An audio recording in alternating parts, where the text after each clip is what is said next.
आज हम देखेंगे आपेक्षिक विद्युतशीलता या परावैद्युतांक के बारे में। ये होता क्या है, यहाँ दो माध्यम लेना होता है। एक दो आवेश होते हैं, माना दो आवेश Q1 और Q2।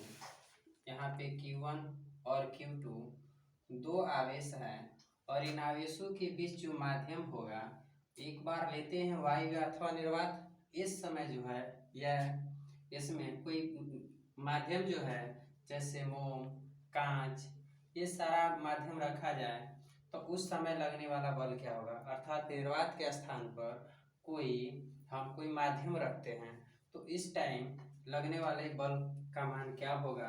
तो देखते हैं कि दो बिंदुवत आवेश Q1 और Q2 निर्वात के स्थान पर किसी माध्यम में, कोई वो माध्यम कांच हो सकता है या फिर मोम हो सकता है या जल हो सकता है, मैं r दूरी पर स्थित हूं तो उनके मध्य कार्यरत बल जो होगा Fm equal to 1/4πε Q1 Q2 by r square, जहाँ एप्सिलॉन जो है यह माध्यम की निरपेक्ष विद्युतशीलता है। ये जो माध्यम की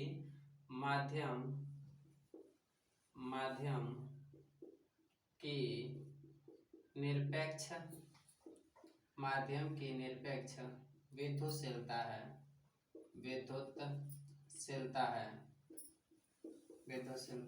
है। और अगर यहाँ पे इन दोनों आवेश के बीच निर्वात कर दिया जाए, अर्थात किसी माध्यम को हटाकर इन दोनों आवेशों के बीच निर्वात अथवा वायु कर दिया जाए, तो यदि दोनों आवेशों के बीच अगर निर्वात हो, दोनों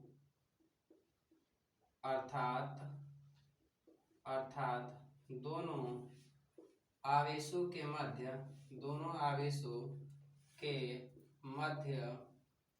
निर्वात हो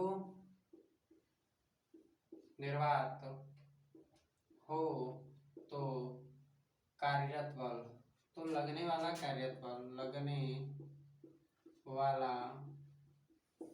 कार्यरत बल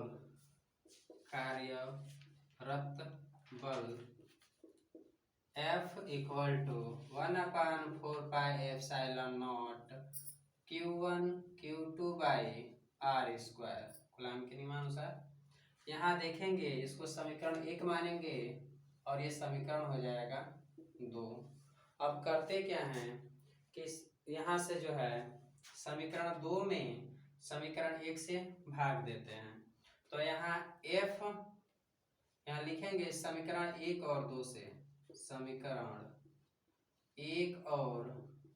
से, क्या करना होगा, तो F अपान जब हम Fm से इसमें भाग लगाएंगे तो F की value 1/4πε0 Q1 Q2 by r square है मेन बटा, और यहाँ Fm की value 1/4πε0 Q1 Q2 by r square. यहाँ एप्सिलॉन है, यहाँ एप्सिलॉन नॉट है, तो ये इससे ये कट जाएगा और 1/4π से 1/4π भी कट जाएगा।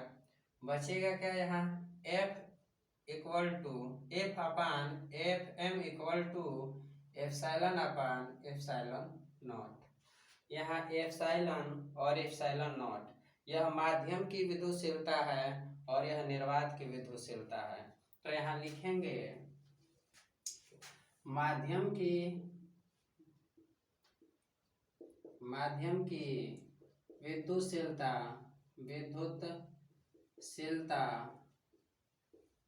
बटा में निर्वात की विद्युतशीलता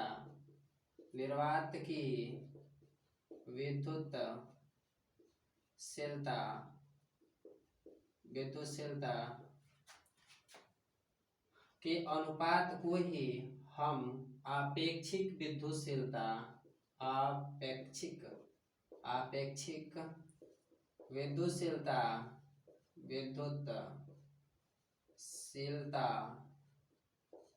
या परावैद्युतांक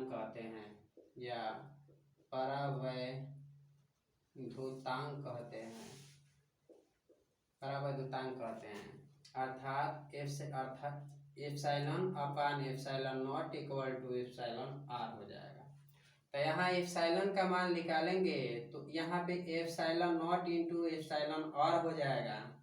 यही जो एप्सिलॉन का मान है समीकरण 1 में रखेंगे। तो समीकरण 1 में रखेंगे तो एफ एम इक्वल टू 1/4 पाई, और यहाँ पे देखेंगे कि यहाँ एप्सिलॉन है तो एप्सिलॉन बराबर हम निकाल चुके हैं epsilon not into epsilon R. तो यहाँ पे रखेंगे epsilon not into epsilon R into इसके आगे है Q1 Q2 by are square. तो ये Q1 Q2 by are square. हम जानते हैं कि F बराबर 1/4 pi epsilon nought Q1 Q2 by are square है। तो इतने के स्थान पर हम F रख सकते हैं। तो यहाँ से जो है एफ एम इक्वल टू यहाँ से 1/एप्सिलॉन आर को यहाँ निकाल लेते हैं into 1/4 pi epsilon nought Q1 Q2 by are square होगा। तो यही 1/4 pi epsilon nought Q1 Q2 by are square के स्थान पर ये इसके बराबर है तो हम यहाँ पे F रख देंगे। क्यों भाई? क्योंकि इसके बराबर ये F है तो इसके स्थान पर हम टोटली की जगह F रखेंगे। तो एफ एम इक्वल टू हो जाएगा F 1/एप्सिलॉन और यहाँ पे रख देंगे F। तो F M equal to F upon E R हो जाएगा। तो यहाँ हम ई आर की जब ये देख रहे हैं कि हमें मिल गया एफ एम बराबर इतना, तो आपेक्षिक विद्युतशीलता बराबर देखेंगे ई आर का अगर मान निकालते हैं तो ये एफ यहाँ ई आर यहाँ आएगा तो एफ एम यहाँ चला जाएगा। तो यहाँ पे एफ अपान एफ एम हो जाएगा।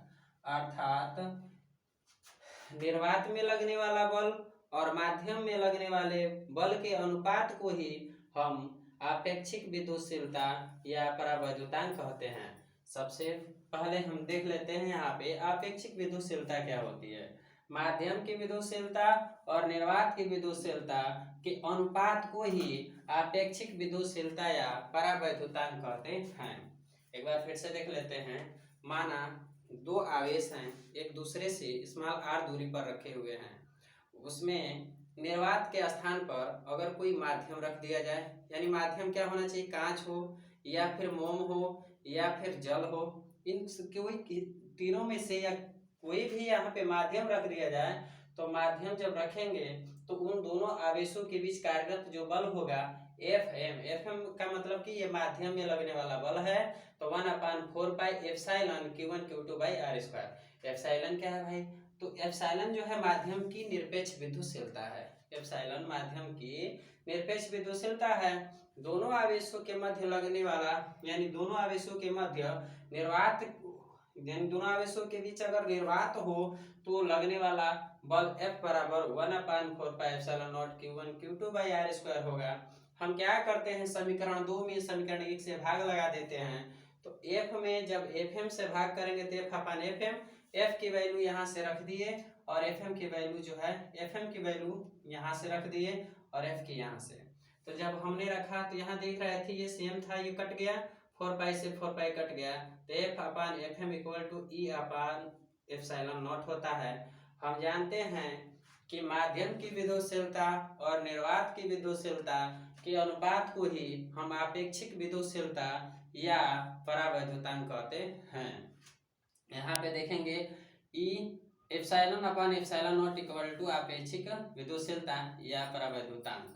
यहाँ देखेंगे ये जो है जहाँ E एप्सिलॉन जो है यह माध्यम की विद्युतशीलता है, एप्सिलॉन नॉट निर्वात की विद्युतशीलता है, ई आर जो है आपेक्षिक विद्युतशीलता या परावैद्युतांक है।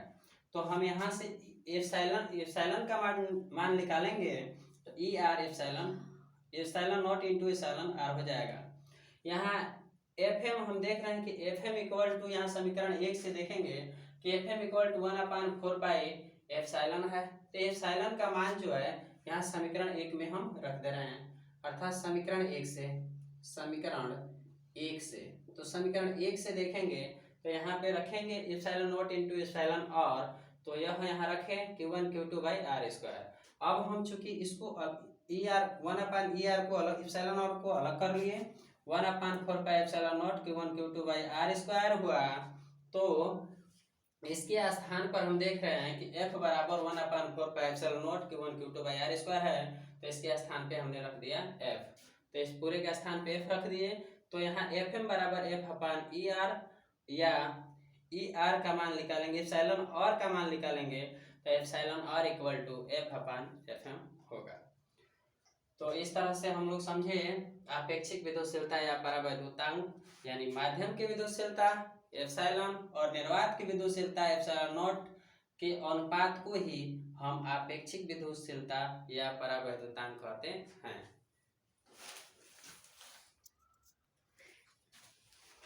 धातु के दो गोले वायु में 3 मीटर की दूरी पर रखे हैं, प्रत्येक गोले पर 10⁻⁻6 कूलाम आवेश है। यानी धातु के दो गोले वायु में रखे हैं, तो यहाँ तो माध्यम निर्वात ही हो रहा है, वायु में रखे हैं, तो 3 मीटर की दूरी पर रखे हैं प्रत्येक गोले पर। अर्थात यहाँ लिखे, इसको हल करेंगे।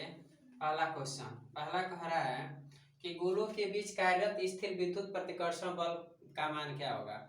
हम जानते हैं कि यहाँ दो गोले हैं और दोनों पर आवेश जो है समान है, तो यहाँ लिखेंगे Q1 बराबर Q2 बराबर 10⁻⁻6 कूलाम, ये दिया हुआ है। और इन दोनों आवेशों के बीच की दूरी कह रहा है कि 3 मीटर है, तो R बराबर हमने ले लिया 3 मीटर। क्यों, धातु के दो गोले हैं, वायु में 3 मीटर की दूरी पर रखे हैं। मान लेते हैं ये वायु है और दोनों ये गोले एक दूसरे से 3 मीटर की दूरी पर रखे हैं, ये Q1 है और ये Q2 है। दोनों का जो आवेश लगने वाला जो गोले पर 10⁻⁻6 कूलाम बल लगे, कूलाम का आवेश है, इस आवेश पर भी 10⁻⁻6 कूलाम है। अब कह रहा है कि इन पर कार्यरत बल का मान कितना होगा। तो गोलों के बीच कार्यरत स्थिर विद्युत प्रतिकर्षण बल का मान F कूलाम के नियम से, कूलाम के नियम से हम जानते हैं F equal to 1/4πε0 Q1 Q2 by are square. यहाँ पे हम पढ़ चुके हैं 1/4πε0 का मान होता है 9.0 × 10⁻9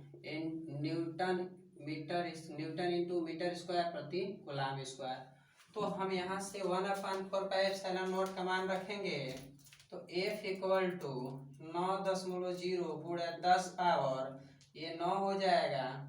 यहाँ Q1 का मान भी 10⁻⁻6 है और Q2 का भी मान 10⁻⁻6 है। तो ये बटा में आर स्क्वायर होता है, तो आर के जगह पे 3 है, तो 3 का यहाँ पे वर्ग कर देंगे, तो 3 का वर्ग 9 हो जाएगा।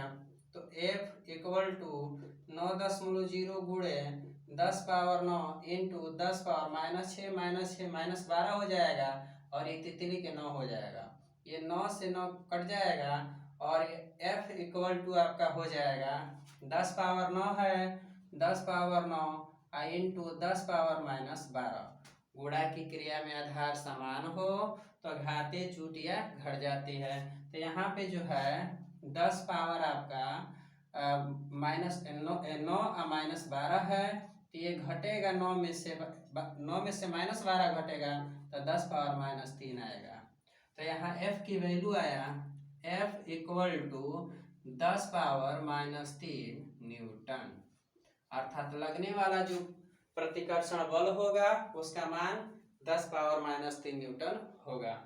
दूसरा सवाल देखते हैं, यदि गोलों को उतनी ही दूरी पर जल अर्थात जल का परावैद्युतांक 80 में रखा जाए तो इसके बीच प्रतिकर्षण बल क्या होगा।